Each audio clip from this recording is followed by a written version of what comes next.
All right, all right. You guys, guess who I got in the house tonight? A special guest you would never know. I'm just gonna throw it out there like this. Bobby D's presents. Who you got in the house? Who's in the house, my boy? And DJ Cazell presents. Oh, and DJ Cazell presents. That's right. Can't forget Cazell. My name is Anthony Biscotti, aka MC Bad Boy.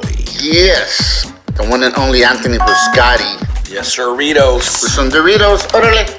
So what's going on, man? So, how's everything going? As far as this lockdown, you know what I mean? Any plans for the future after this? Well, first of all, I had to put my chicks all in the freezer for a later date so I could take them out to thaw. You know, people, I had to do that, bro. I had to put 4 of them in the freezer because, you know, we own a restaurant. Yes, sir. We had to freeze them up, and then, you know, when this all goes away, I'm going to unthaw them. And, you know what I'm saying? Take them out. That's how we do it. That's right. That's what I gotta do, man. That's a good idea, Anthony. So you're asking me, what am I doing now with this whole? Yes. What are you doing now? I mean, I know you work hard. You're working. How does it feel not to be out there like right now, like doing all the shows and, you know what I mean? To be honest with you, I'll be really honest because I had this conversation earlier. Okay. It feels real good, and I'll tell you why. And I don't mean this in a negative way at all, because believe me, I want to get back to work. But when you are going 100 miles per hour, and you've been doing this your whole life, you know, career-wise, and for the last 3 years, you know, coming off Snoop Dogg's, doing a few Snoop Dogg tours, which were actually out here, and then coming from all the other events that I've been hosting, and as well with Cazell. Wow. To slow down, and now remember, this car was going 100 miles per hour, and it just stopped. The door opened. Get out. That's it. I'm in Baldwin Park. Get out. Walk back to Inland Empire. Wow. No, so it was from going 100 miles per hour to a complete stop. Now, first of all, when you are going 100 miles per hour and you're so used to it, it takes a while to adapt. You go through a lot of different things. I went through a little bit of depression. Oh, I can imagine. Yeah. Because knowing that we've had a bunch of stuff going on, and all of a sudden it just stopped. It was kind of like, you know, at first I didn't know what to do with myself the first couple of weeks. Seriously, you know, were you like, is this really happening? Yeah, exactly. And little by little, I started getting back to finding me. That's right. Yeah. Finding myself and finding. I've always been a provider for my family. I've always been there for everybody. I mean, you ask me for something, I do it. Anthony's a good man. You know, I try to be. So I think getting back to a civilian life, I would say. The first 2-3 weeks were nerve-wracking, but I've actually found myself. You're adapting, huh? I'm adapting. Like, this is who I am. This is who I really am. I've always been the same person. Even when you drink? No, when I drink? No. When I drink, I'm a loose goose, bro. I mean, don't rock out with your cock out. You know what I mean? I'm a loose goose. But what I mean by that is I've found myself doing a lot of different things, doing stuff that I used to do when I was younger. We don't have no Blockbuster no more. I used to go to Blockbuster all the time, get movies, and that was the thing to do. But now, it's crazy. Now it's you know, trying to see what's on Netflix, trying to see what's on the movies, trying to adapt to just regular civilian life, as you say. How could I say, like, it kind of reminds me of, like, way back, like, when we had the pay phones and the pagers, and you know what I mean, when we couldn't get a hold of our friends, we had to go down and knock on the door. You know what I mean? It's kind of like, I don't know, it's kind of crazy out there. And well, like you said, you know, just things came to a complete stop. The good and the bad is, well, we don't know when we're gonna get back to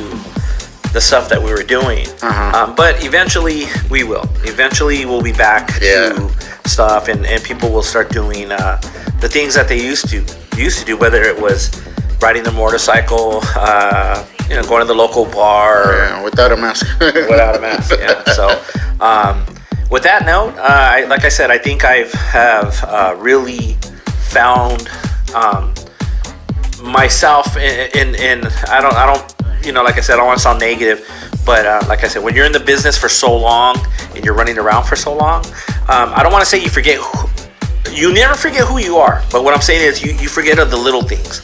Yeah, like the little things that count, huh? I was used to going to go get ice cream with my daughter, for instance, and my phone was constantly ringing, constantly going off, and then I was in the car constantly talking to people, and then I'd get home and I would take care of my daughter, feed her, and at the same time my phone's going off, and then at night I'm willing and dealing, people are calling for different things and back and forth, and then the next day you wake up to a bunch of emails.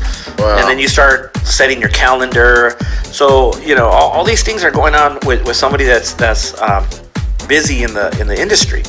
You're taking deposits, you're figuring out when you could actually go on a vacation. Yeah. And it came to a point where the vacations that I was actually wanting to take, I wasn't able to take them anymore because we got so busy.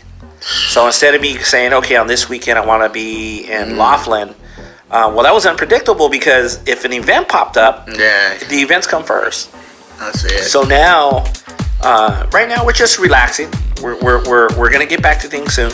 Yes. And can't wait, man. Yeah, I can't wait. I talked to Bobby a few days ago, and we're just waiting for this to leave us. But the most important thing that we want to do, me, myself, even Cazal, with everybody, is we want to make sure everybody is also not being affected, and we want everybody to be healthy, and hopefully this leaves and we're able to do these events and these shows and give the people the music. Music is life. Like music is life. Like what we talked about. Yeah, man. So that's where I am at with that. So that's right. Anthony Biscotti, like the cookie. Like the cookie, right?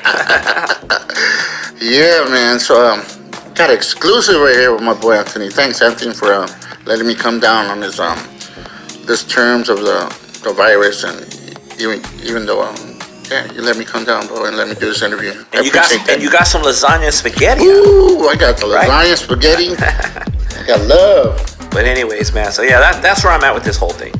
Yeah. All right, man. Anything? Any shout outs you want to say or tell the world? No, I don't really give shout outs. I mean, if anything, thank you for being part of what we've been doing. I know when we started Icon Radio, we had this vision of wanting to give people a format to create shows and all that, and it got to a certain point where we got too busy to actually start doing our own shows. And we've always talked about coming back and doing some stuff, but we're thankful for you guys to carry on a legacy of what we're doing. Wicked That's Willie and all those guys. Yes. We love you guys, man, and just to see that you guys are still doing the damn thing, we're grateful for that. So, yes. Icon. So if I have any shout outs, it would just be my crew, my staff, my kids, my mom, Cazal, all the people we work with, man, 459, all the people that are in this ride, and also have, we're also waiting for this to pass everybody. Yeah. Just you remind me of that. Like, I wouldn't be here if and have my own show. It wouldn't be for you and Gazelle, you know what I mean? Because you gave me that chance. Even to get aboard on Wicked Wednesdays was a blessing, you know what I mean? And I got blessed with that. And like I said, like I remember you told me, you got it, man. Just run with it, my boy, and do what you could do, right? Yeah, and that's basically what it is. A lot of people have always asked, how did you guys become so successful? I don't ever look at that we're doing successful. I don't. I really don't. I look at it like we've been in this business for a long time. We make the right moves when we need to. Sometimes we don't make the right moves. Sometimes we make mistakes just like everybody else. Yeah. But I think when people ask, how did you get this far?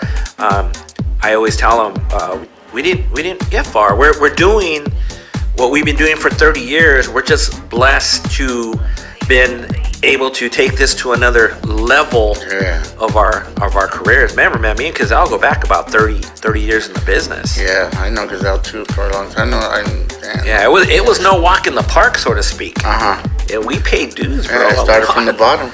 Yeah, Drake said it better. Now we started from the bottom, now we're here, right? Exactly. Yeah, you definitely pay your dues, and you were out there all the time too, and it goes way back, and like I said, we're here now. Yeah. I'm blessed. That's good, man. Yes, Doritos. Yes, Dorito with Doritos. Well, you're here on a Z Format radio show with Anthony Biscotti, one and only, like the cookie. I'm right. Johnny Z. And I'm Anthony Biscotti, man. Thank you guys for tuning in. Icon Radio, Johnny Z, everybody out there. This is all going to pass us soon, man, so hang tight. Late.